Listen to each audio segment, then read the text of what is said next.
Us charter of مدینہ کا مذاکرہ، ان تمام کی تمام جو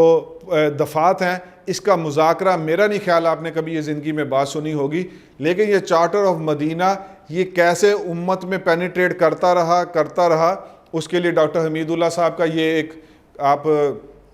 بک کا ایک کال سن لیجئے۔ انہوں نے کہا کہ امام بہقی رحمہ اللہ نے فرمایا، امام بہقی نے فرمایا کہ میں نے ایک عمر فاروق رضی اللہ تعالیٰ عنہ کے خاندان کے آگے گھرانوں میں سے ایک گھر کے فرد کے پاس جا کر اس کی کاربن کاپی دیکھی، اس میثاق مدینہ کی میں نے کاربن کاپی دیکھی، اور وہ کب وفات پائے ہیں؟ وہ 458 ہجری میں وفات پائے ہیں۔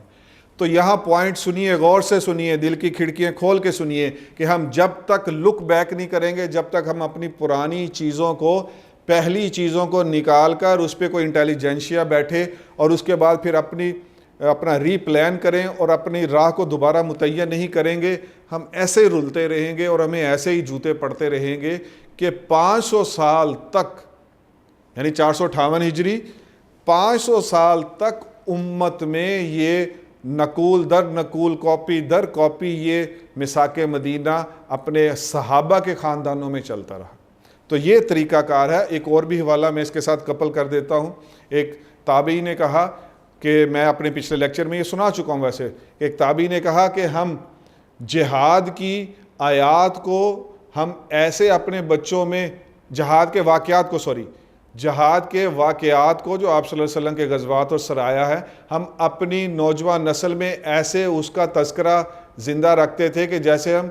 قرآن کی آیات کا تذکرہ زندہ رکھتے ہیں۔ تو وہ اس طرح یہ امت بچتی رہی۔ جب یہ ساری چیزیں ہٹ گئی اور اب پتہ نہیں کیا کیا چیزیں آ گئی،